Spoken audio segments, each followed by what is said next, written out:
Կովկասյան լեռներից հարավ, Անդրկովկասում, ապրում է մի ժողովուրդ, որ կոչվում է հայ, իսկ իր երկիրը Հայաստան։ Մեր ֆիլմաշարը նվիրված է հայ ժողովրդի պատմությանը։ Մի ժողովրդի, որն ապրում է իր հայրենի հողի վրա արդեն հազարավոր տարիներ։ Մի ժողովրդի, որն առաջինը ընդունեց քրիստոնեությունը եւ այն հռչակեց պետական կրոն։ Մի ժողովրդի, որի խորհրդանիշ իր սուրբ լեռն է, Արարատը։ Նոյի աղավնին առաջինը ճախրեց Արարատ լեռան հովտում, որ հիմա կոչվում է Արարատյան դաշտավայր։ Մարդիկ այստեղ ապրել են հազարավոր տարիներ, եւ հենց այստեղ էլ, այս սուրբ լեռան հովտում, հայ ժողովուրդը կառուցել է բազմաթիվ մայրաքաղաքներ՝ Արտաշատ, Վաղարշապատ, Անի եւ վերջապես այսօրվա մայրաքաղաք՝ մեր Երևան։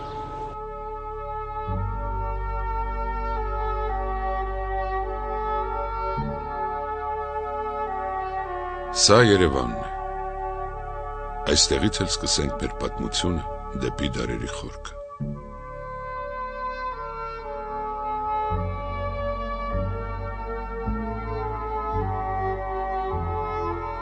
Մենք ուղևորվում ենք դեպի մարդկության արշալույսը, որքան դժվարին, այնքան էլ հետաքրքիր է լինելու մեր ուղևորությունը։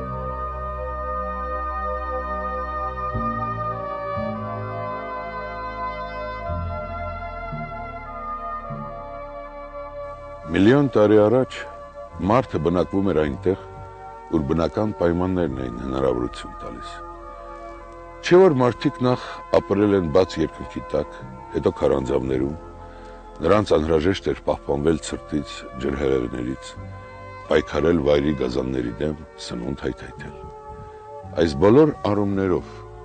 հայկական բարձրավանդակը շատ նպաստավոր էր մարդու բնակության համար։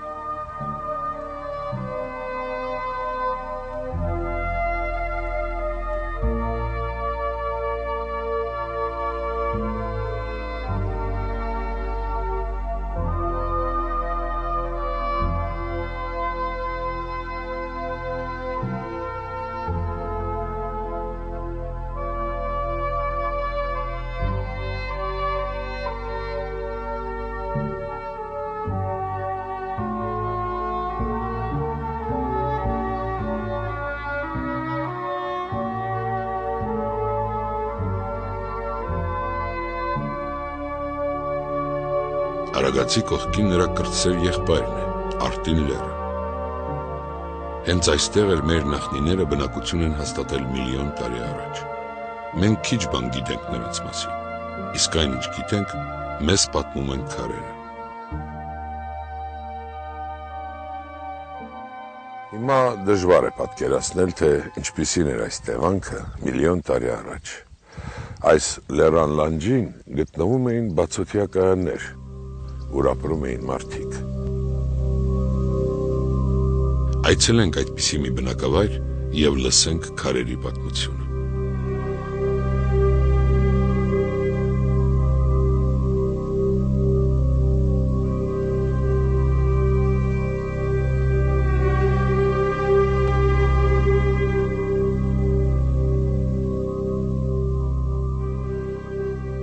Մարդկության արշալույսին մարդը քիչ էր տարբերվում իրեն շրջապատող կենդանական աշխարհից։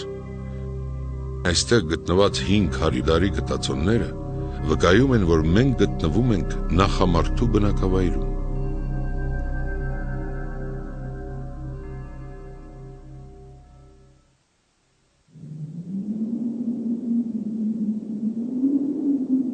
Նրանք ապրել են մի քանի տասնյակի հասնող ոչ մեծ խմբերով,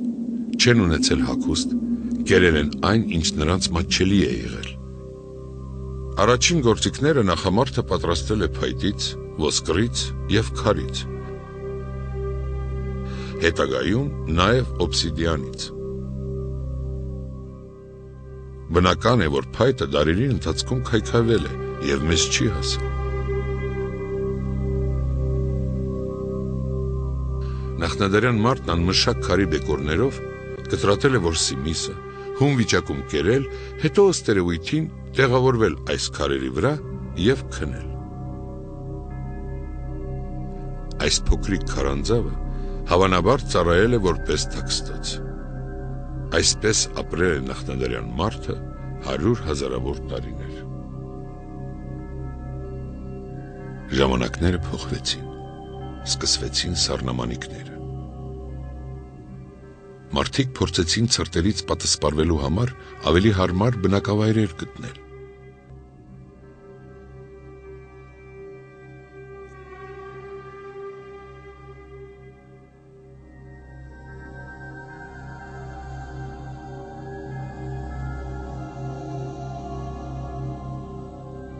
Եվ սկսեցին բնակվել փոքրիկ քարայրներում եւ ժայռախորուչներում։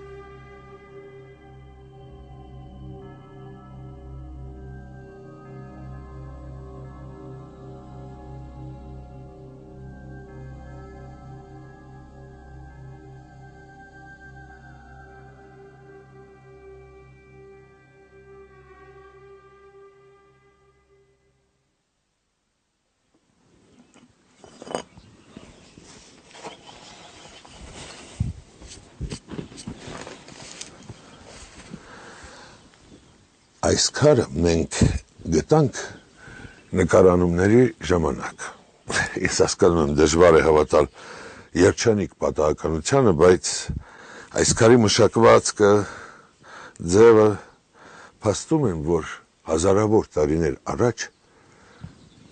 այս քարանձավը ծառայել է որպես բնակավայր։ Մարդկության պատմության մեջ կան գյուտեր, որոնք որոշակիորեն փոխեցին մարդու կյանքը։ Մարդն օգտվում էր կրակից թե կերակուր պատրաստելու, թե կենդանիների հարձակումներին դիմագրավելու և թե բնակավայրը տաքացնելու համար։ Բազմաթիվ ժողովուրդներ հազարամյակներ շարունակ ունեցել են կրակի պաշտամունք։ Նույնը եղել է նաև Հայաստանում։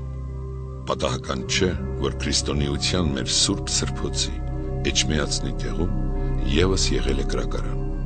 կրակի պաշտամունքի վայր։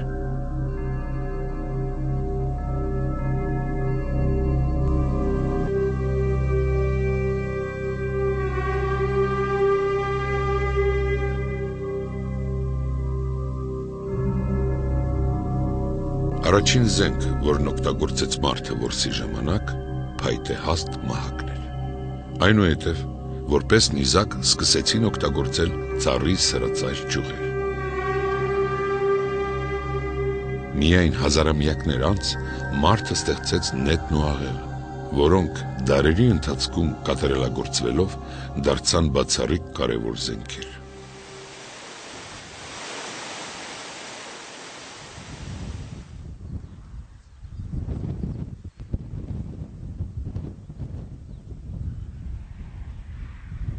Քարի դարում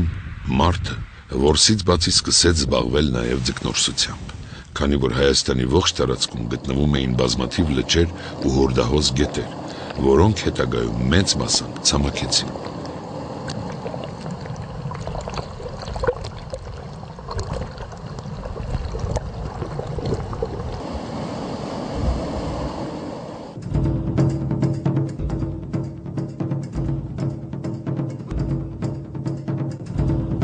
Հետագայում նախնադարյան մարդը սկսեց որսալ նաև արջ,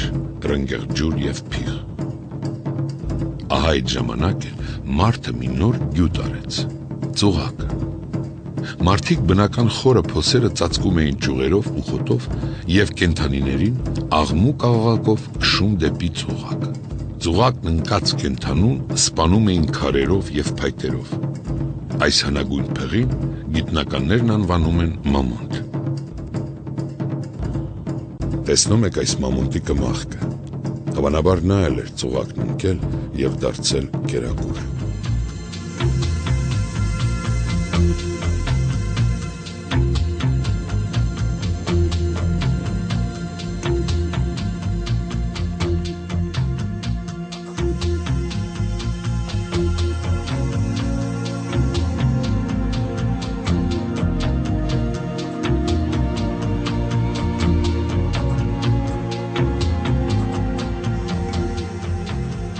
Մենք Լեռնային Ղարաբաղում ենք,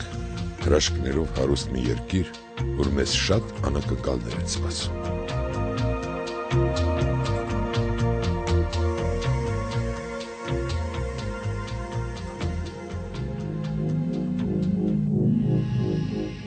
Աշխարհի հնագույն քարանձավ բնակավայրերից մեկը։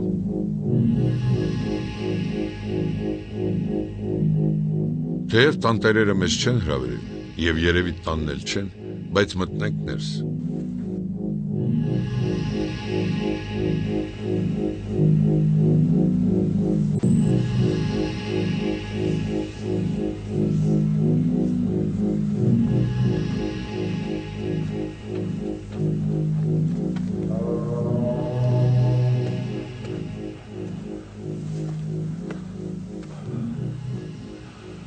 Ազոխի քարանձավ,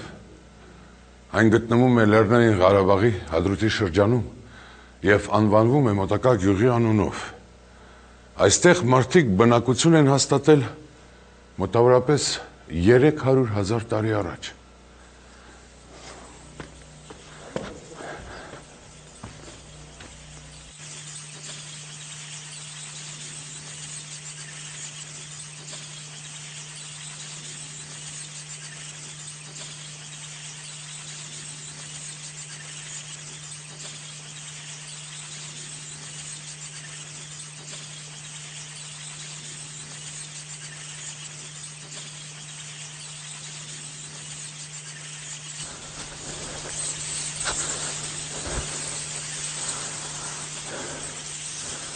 Ես գտնվում եմ Ազոխի քարանձավի 4 դահլիճներից մեկում, ուր ինձ դիմավորեց չղջիկների ամբոխը և փիղ հիշեցնող այս քանդակը, որը քանդակել է ինքը բնությունը։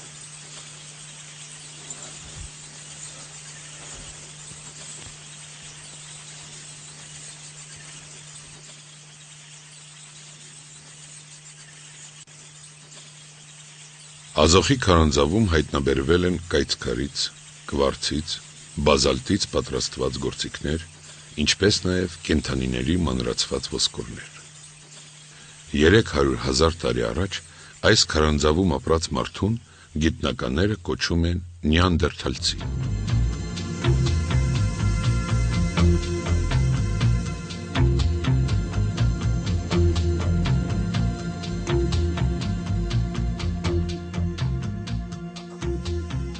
Մենք մոտենում ենք նոր Մարաղագյուղի։ Արցախյան մատչելի մի վայրում մեզ սպասում է հազարամյա մի քարանձավ։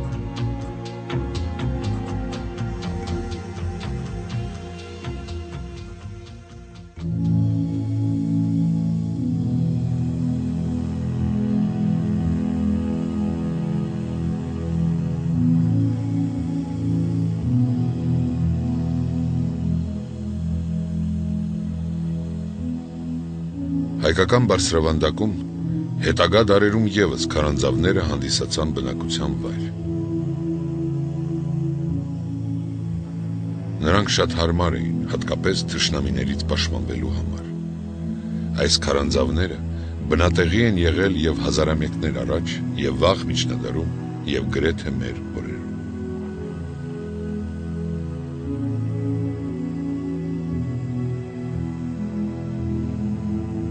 Այս անմատչելի քարանձավում հավանաբար ապրել են ճգնավորներ։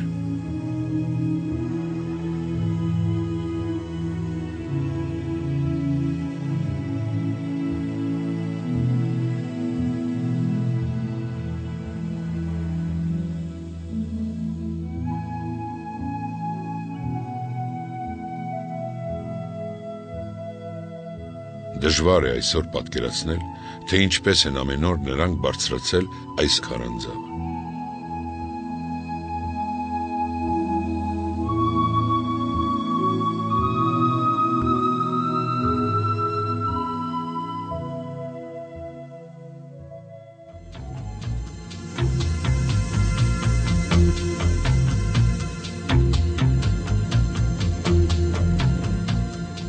Սյունյաց աշխարհում կա մի գյուղ, որի նմանը դժվար թե գտնվի։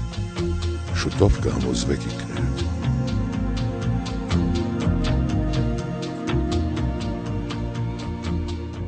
Հին խնձորեսկ Թե երբ է այս քարանձավներում մարդը բնակություն հաստատել, ստույգ հայտնի չէ։ Այսօր դժվար է պատկերացնել, որ այստեղ մարդիկ են ապրել, երդիկներից ծուխ է բարձրացել, լսվել է մանուկների ծիծաղի ձայնը։ Գրեթե անհավատալի է, որ մի ողջ գյուղ դարեր շարունակ ապրել է այս քարանձավներում։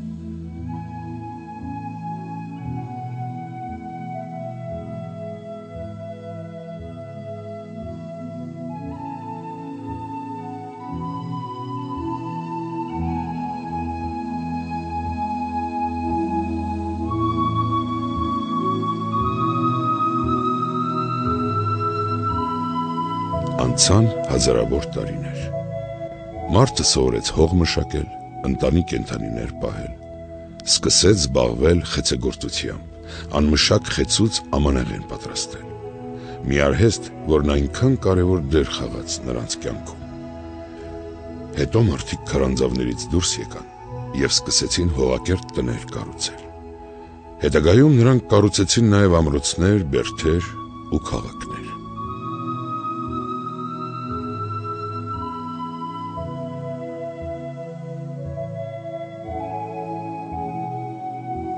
Նախնադարյան մարդը հավատում էր, որ ինքն առաջացել է որևէ բույսից կամ կենդանուց։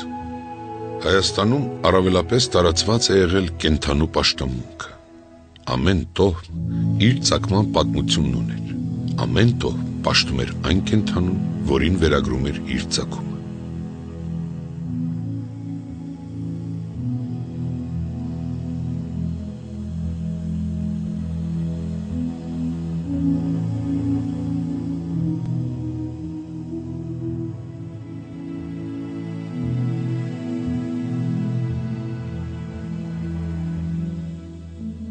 Սրանք վիշապաքարեր են, որոնց հանդիպում ենք Հայաստանի տարբեր վայրերում։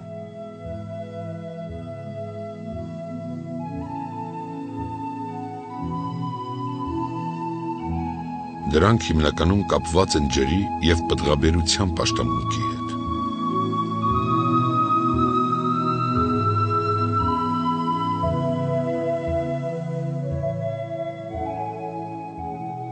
Երևանի տարածքում Երևանյան լճի հարևանությամբ կա մի հնավայր, որ կոչվում է Շենգավիթ։ Այն հիմնադրվել է Քրիստոսի ծնունդից առաջ 4-րդ հազարամյակում։ Շենգավիթը բաղկացած է կացարանների խմբից և շրջապատված է խոշոր քարերով շարված պարսպով։ Շենգավիթի բնակիչները եղել են վարպետ խեցեգործներ և խեցիների վրա պատկերել են տարբեր զարդեր։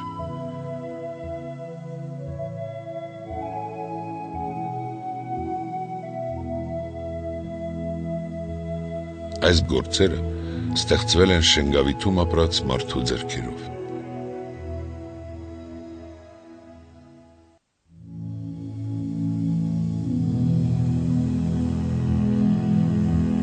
Ինչպես Շենգավիթի, այնպես էլ Արագածոտնի մարզի նավեր տարածքում հանդիպում ենք մի շատ հետաքրքիր երևույթի։ Հանգուցյալի հետ թաղել են ամանեղեն, զենք, նաև այծ, շուն, կով, ձի և այլ ընտանի կենդանիներ։ Թերևս նրանք մտածում էին, որ այդ ամենը պետք կգան առաջնորդին իր երկնային կյանքում։ Այս սովորությունը շարունակվել է հազարամյակներ ընդհուպ մինչև քրիստոնեությունը։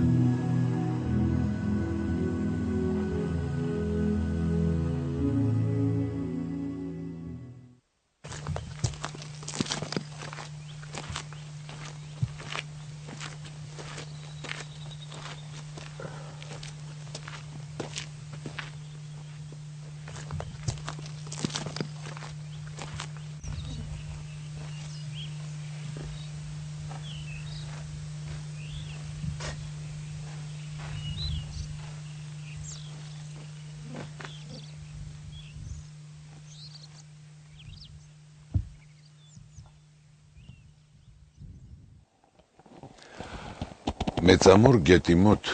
Տարոնիկ գյուղից ոչ հեռու հայտնաբերված այս ամրոցը կոչվեց Մեծամոր գետի անունով։ քանի որ այս հնավայրի բուն անունը հայտնի չէ։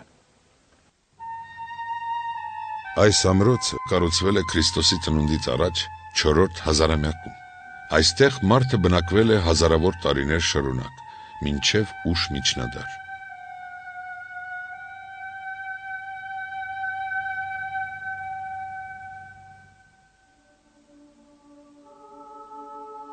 Մեծամորում հանդիպում ենք աշխարհի հնագույն աստղադիտարաններից մեկին։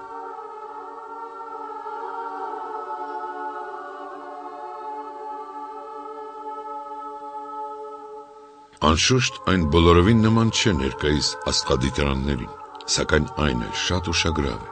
քանի որ այստեղից դիտել են երկինքը և տեսել Սիրիուսի ծագումը։ Մեծամորում հանդիպում ենք ուշագրավ մի մետաղաձուլարանի, քանի որ այն քիչ ավելի ուշ է կառուցվել, մենք նրա մասին կխոսենք մեր հաջորդ ֆիլմում։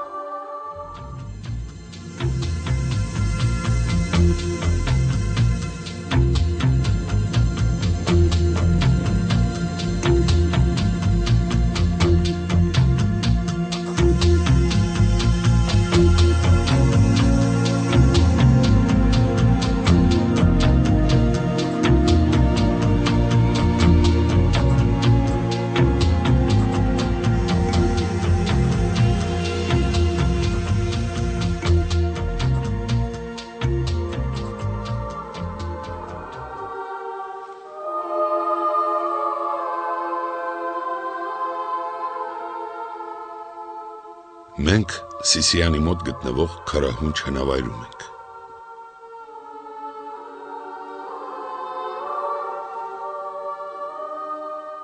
Տեսնում եք այս քարերը։ Դրանց զգալի մասը անցքեր ունեն։ Ոմանք սա համարել են անգլիական Սթոունհենջի նույնատիպ աստղադիտարանի նախատիպը։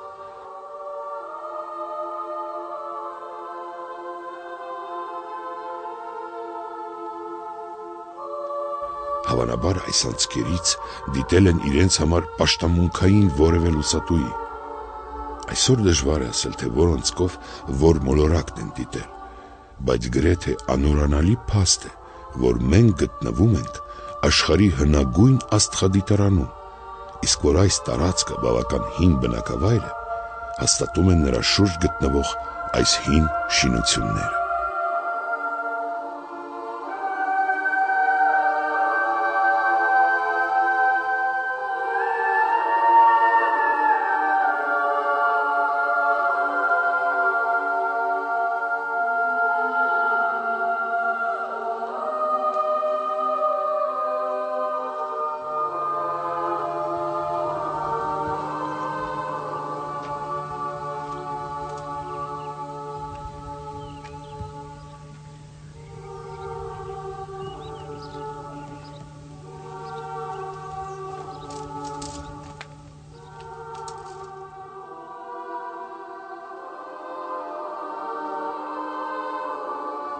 Մեծածավալ քարերով առանց շաղաղի կառուցվում էին հսկա պարիսպներ, անգամ ամբողջական կառույցներ։ Հին Հունաստանում նման կառույցները վերագրել են միականի առասպելական հսկաներին, կիկլոպներին։ Այստեղից էլ առաջացել է նման շինությունների կիկլոպյան անվանումը։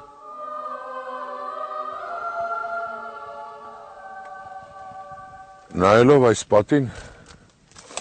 մեզ մնում է միայն զարմանալ, ինչպես են մարդիկ հազարավոր տարիներ առաջ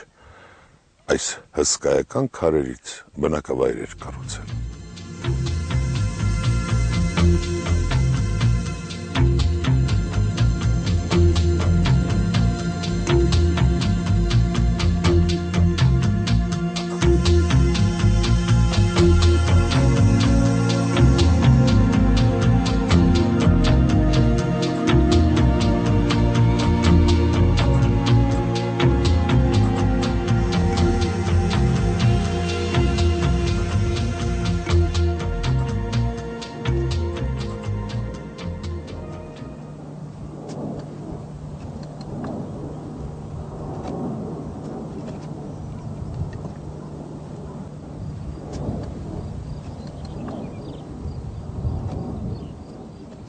Այս չափ մեծ քարեր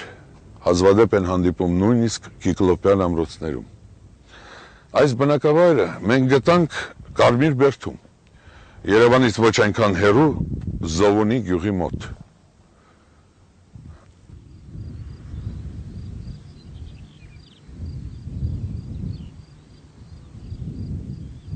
Այս բնակավայրի մասին մեզ հայտնի է միայն այն, որ նա կառուցվել է Քրիստոսի ծնունդից առաջ 4-րդ հազարամյակում և ունեցել է երկու կողմից խոր ձորերով շրջապատված անառիկ դիրք։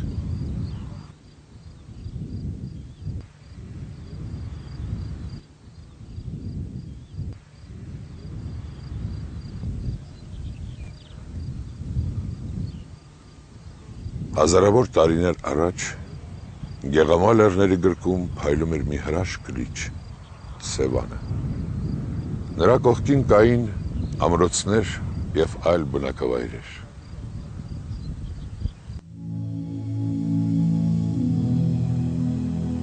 Այսօր այս բնակավայրը կոչվում է Լճաշեն,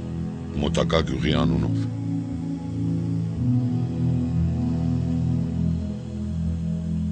Տեսնում եք քարերը սպիտակ են։ Դա ապացույց է, որ այս վայրերը ծածկված են եղել ջրով։ Այս ամրոցին ևս բնորոշ են եղել կիկլոպյան կառույցները։ Ցավոք, շատ քիչ բան է կանգուն մնացել, միայն պատերի առանձին մնացորդներ, սակայն դրանք էլ վկայում են, որ ամրոցն ունեցել է հսկայական ծավալներ։ Լսում եք քամու ձայնը։ Այս ճանապարհով այսօր միայն քամին է անցնում, իսկ հազարամյակներ առաջ այս հողը տնքացել է ձիերի թոփյուններից և սայլերի ճռնչից, լսվել են մարդկանց կանչերը ու ծիծաղը, այստեղ կյանք է եղել, իսկ այսօր, ինչպես մեր այցելած բոլոր հնավայրերում, լսվում է միայն քամու ձայն։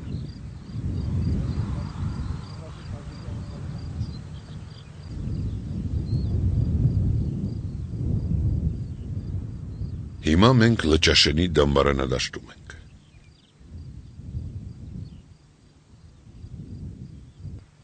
Այստեղ կատարված պեղումների ժամանակ գիտնականները շատ գտածոներ են հայտնաբերել։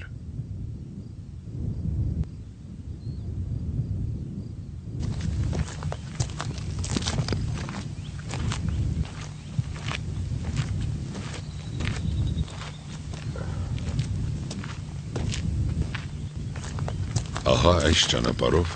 քայլել են մարդիկ հուղարկավորության ժամանակ։ Նրանք Լճաշենից շարժվել են դեպի Թաղման սրահ։ Հավանաբար ճանապարհին այստեղ էլ կատարվել են ծիսական արարողություններ։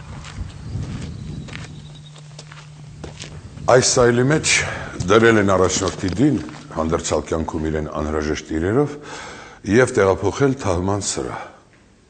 Իդեպ Լճաշենի ամրոցում Թաղման սրահները կառուցվել են մոտավորապես 3,5 տոննա կշռող ժայռաբեկորներից։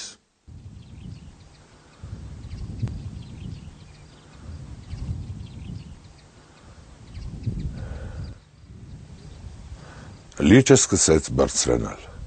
բարձրացավ ու ծածկեց այս շեն ամրոցը։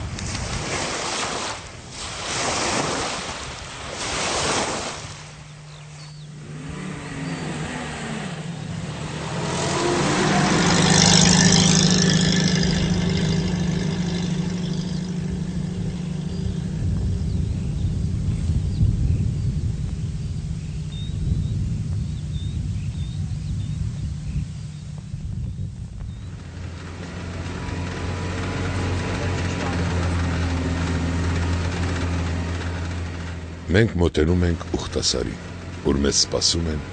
ժայռապատկերները։ Դժվար է այս ճանապարհով բարձրանալ ավելի քան 3000 մետր, բայց այն հրաշալիքները, որ մեզ սպասում են, հաղթահարելի են դարձնում բոլոր դժվարությունները։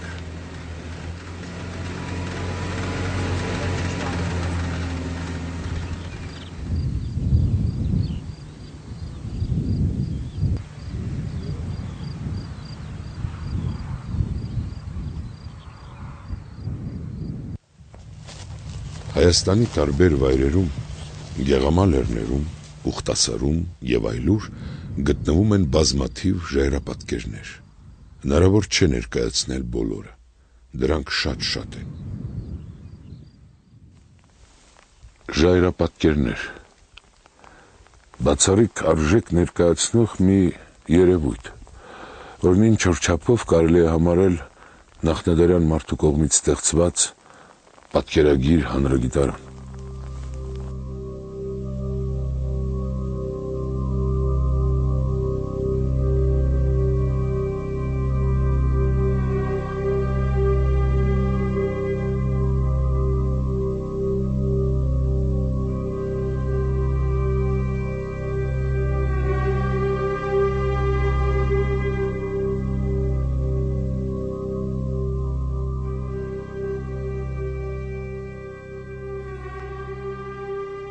Այդ ժայռապատկերներում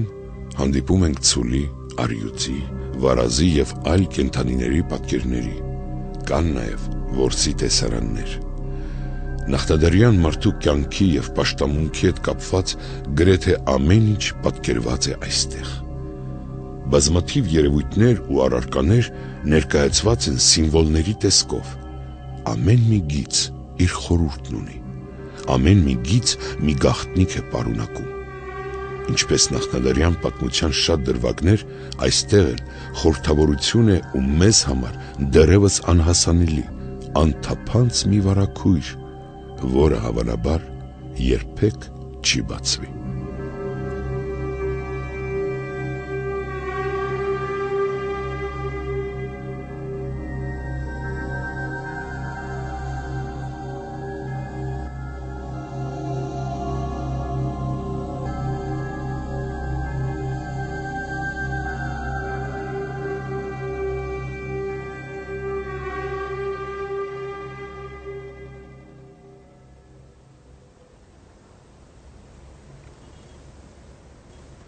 Մենք ավարտեցինք Հայաստանի քարլիդարի պատմությունը։ Հաջորդ ֆիլմում մենք կպատմենք արդեն Միտանի և Հայասապետությունների, Նայերի երկրի, Վանի թագավորության և իհարկե մեր այսօրվա մայրաքաղաք Երևան, Էրեբունու պատմությունները։